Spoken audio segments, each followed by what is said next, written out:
comparta de precisión y puntualidad. De un espacio donde conocerá personajes que han marcado, marcan y marcarán la historia de Costa Rica. Puntual con José Daniel. Un tiempo donde también encontrará entrevistas con el análisis más profundo de temas de interés y de actualidad. Puntual con José Daniel. Iniciamos. Bienvenidos amigos y amigas a una edición más de Puntual. Les saluda José Daniel Vargas y es un placer contar con su presencia en este programa. Esta vez contamos con la compañía de doña Felia Teitelbaum, defensora de los habitantes. Doña Felia, muchas gracias por su tiempo y por recibirnos acá. Con todo gusto, a la orden. Vamos a hablar de cosas interesantes. Gracias. Claro. Doña Felia, comenzando con este tema de la fecundación in vitro, la Corte emitió un fallo hace ya 2 años, o casi 2 años, ¿verdad? ¿Quiénes directamente en el país son los responsables de que el fallo no se haya acatado una vez que ya la Corte hasta dio una prórroga? Bueno, este problema es un problema de vieja data. Efectivamente, en diciembre del 2012, la Corte le dijo al país que tenía que legislar sobre este tema.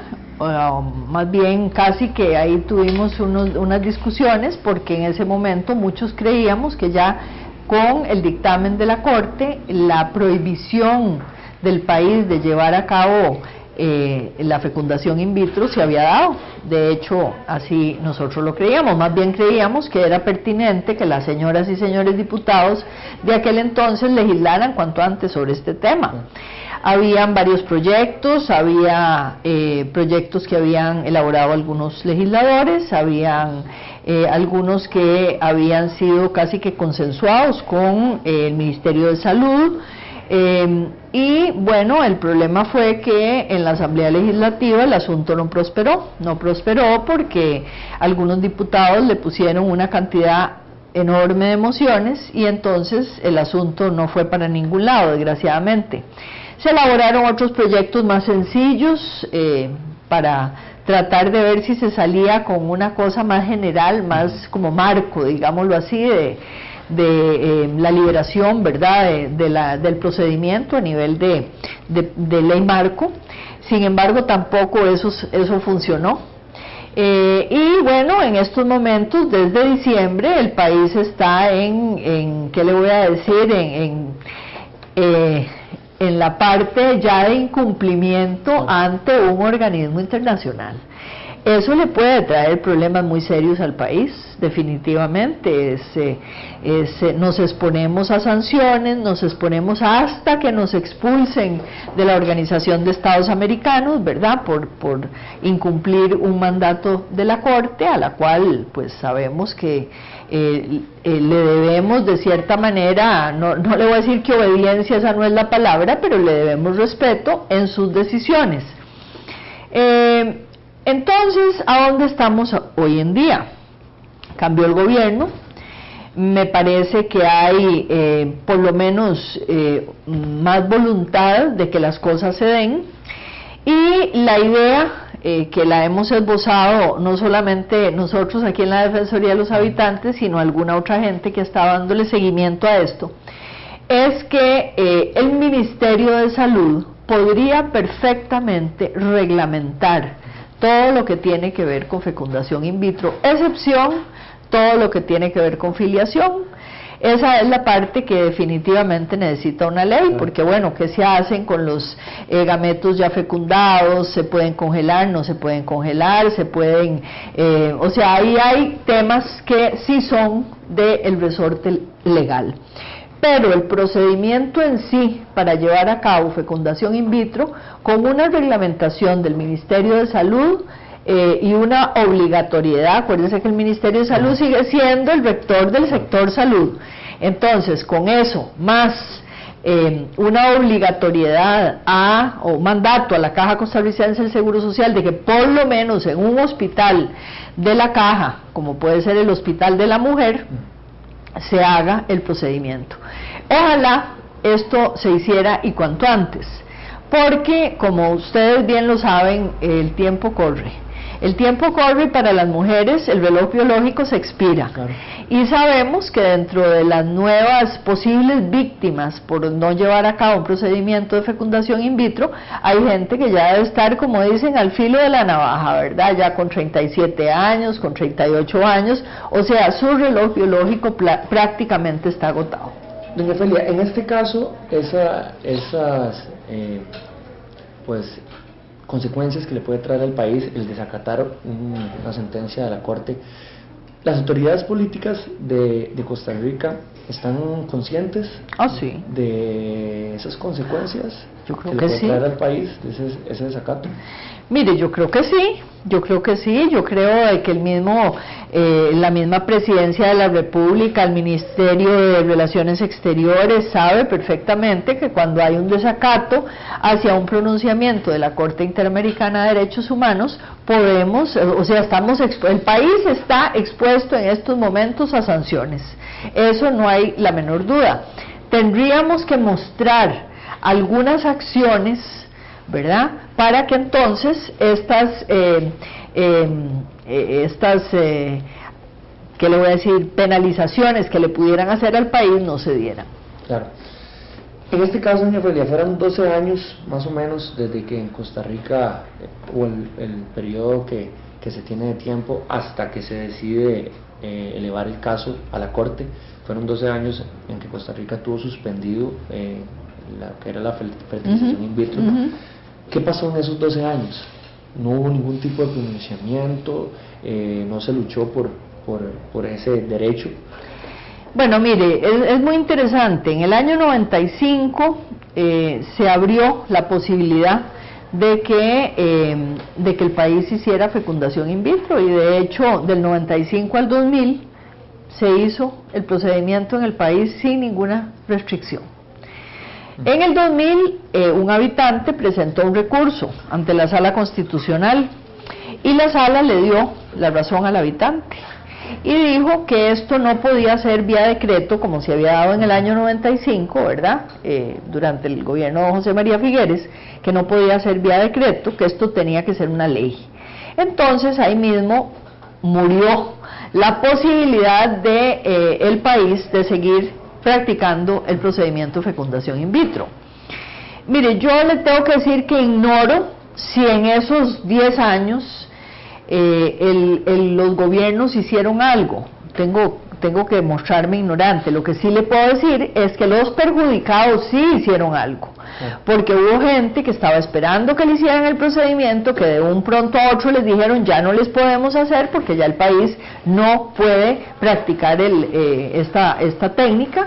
Entonces esas familias, que creo que eran en aquel entonces 10 o 20 familias afectadas, empezaron a hacer gestiones, recurrieron a la Comisión Interamericana de Derechos Humanos.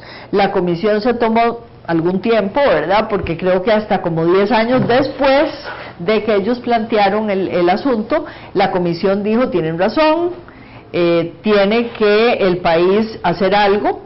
En ese entonces se le dio a la Asamblea un tiempo pertinente para que legislara. Creo que en aquel entonces también se habló como de un año.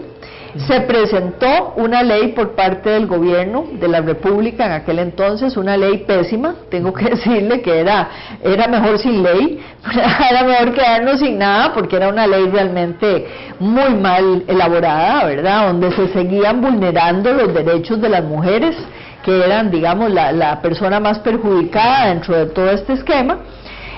Y por lo tanto ese proyecto se desechó.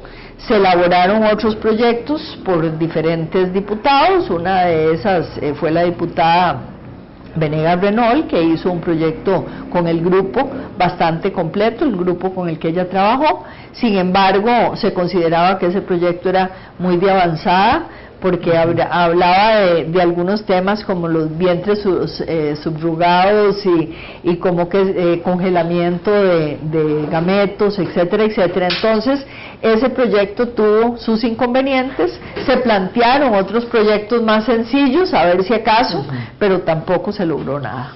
Doña Ofelia, en este caso Costa Rica es un país que tiene una alta reputación en lo que son derechos humanos, ¿verdad? Promulga valores como la paz, la libertad, y en sí en organismos importantes como el que usted citaba, la OEA, tiene una alta reputación en lo que son derechos humanos. Con este desacato, ¿cómo queda la imagen del país ante el mundo, ¿verdad? Esa reputación de Costa Rica, ¿cómo queda? Bueno, mire, efectivamente Costa Rica es un abanderado de derechos humanos, buena calidad de agua, buena educación, buena salud, paz, como usted dice, derechos laborales, etcétera, etcétera. O sea, realmente somos todo un dechado de cosas buenas, y en ese sentido no lo podemos quitar. O sea, así es. Nosotros tenemos un asiento en la Comisión de Derechos Humanos de Naciones Unidas. Imagínese ¿qué le voy a decir? El respaldo al país en lo que son derechos humanos, ¿verdad? En lo que se ha hecho. Desgraciadamente en este tema, por razones netamente de objeciones de conciencia, no se ha podido salir adelante. Así se lo digo, aquí está privando no solamente un Estado conservador, un país conservador, sino que además está privando temas religiosos que han bloqueado totalmente la posibilidad de que el país legisle en este aspecto. Y solo por este tema, esa imagen, únicamente, exclusivamente por este tema, esa imagen no se vendría abajo, o no se vería afectada ante esos organismos y ante... Bueno, mire, yo le soy sincera, son más las cosas buenas que las malas, entonces obviamente no creo que por eso la imagen del país se vaya a venir abajo. Lo que sí es que hay cuestionamientos, estos son derechos fundamentales que se están atropellando, y entonces sí es importante que se entienda que ante el conjunto de las naciones, Costa Rica empieza a tener un lunar negro, digámoslo así, ¿verdad? Que dentro de los derechos que siempre hemos defendido está esto, donde en lugar de defenderlos los estamos atropellando. En este caso, como usted lo citaba, doña Ofelia, se han hecho miles de intentos por discutir el proyecto y se han presentado mociones. Se hace otro intento y se presenta otro conflicto que no se llega a discutir el proyecto. ¿Qué ha faltado para que el proyecto pueda llegar a discutirse y se pueda llegar a aprobar? ¿Voluntad política o madurez política por parte del país? Que en ese sentido, ¿qué es lo que ha faltado? Que cambien el reglamento de la Asamblea, porque desgraciadamente, así como está el reglamento hoy en día, un solo diputado puede torpedear cualquier proyecto que se presente ahí. Entonces, a mí me parece que ese es un asunto, o buscar una vía alterna, como la que yo le expliqué al comienzo. O sea, si nosotros logramos que este procedimiento se implemente a través del Ministerio de Salud, con un buen reglamento para que se lleve a cabo el procedimiento de fecundación in vitro, entonces me parece que ahí los diputados van a correr, porque entonces si ya se está haciendo, si ya hay hospitales del país donde se esté haciendo esto, pues entonces ellos van a correr para regular la filiación, que es la parte, digamos, más sensible de todo esto. ¿Cuántos óvulos se implantan? ¿Cuántos gametos se implantan? ¿Se puede congelar? ¿No se puede congelar? Etcétera. ¿Se pueden donar? ¿No se pueden donar? Etcétera, etcétera. Desde la Defensoría, y usted como defensora de los habitantes, doña Ofelia, ¿qué otros mecanismos o qué otras opciones pueden haber para poder darle vida a este proyecto, ya que las que se han buscado no tienen? Digamos, por ejemplo, comentaba yo que el decreto podría ser una de ellas, no. Se avance por medio de decreto en este proyecto. No, el decreto fue lo que se trajo a la sala cuarta abajo. El decreto fue precisamente lo que se dio en el año 95, y la Sala Constitucional en el 2000 dijo que no, que esto no podía ser por decreto, y por eso todo lo demás. Entonces, decreto definitivamente no. Lo que puede hacer hoy en día el Ministerio de Salud, ya tomando como un hecho de que la Corte Interamericana de Derechos Humanos ya nos dijo que el procedimiento no está prohibido en el país, entonces el Ministerio de Salud lo regula para que se dé, y la parte filial se la pasan a los diputados para que legislen. Esa es la única manera, creo yo. Ojalá hubiera otras muchas ideas fabulosas para sacar esto adelante. Esa es la que yo creo que es más factible. ¿Y cree usted que el Ministerio de Salud llegue o pueda atreverse a darle curso a esto sin antes haber legislado el proyecto? Sí, pienso que sí, porque es una interpretación de lo que la Corte dijo, y me parece que si ellos interpretan lo que la Corte le dijo al país en diciembre del año 2012, creo que pueden decir, bueno, ok, nosotros vamos a legislar sobre el procedimiento en sí. ¿Cómo es el procedimiento? ¿A dónde se da? ¿Cómo son las clínicas que lo van a llevar a cabo? ¿Los profesionales que lo van a llevar a cabo? Etcétera, etcétera. O sea, hay cosas que sí puede hacer el Ministerio de Salud. Lo que no puede hacer, porque eso sí es del resorte legal, es la parte filial. Claro.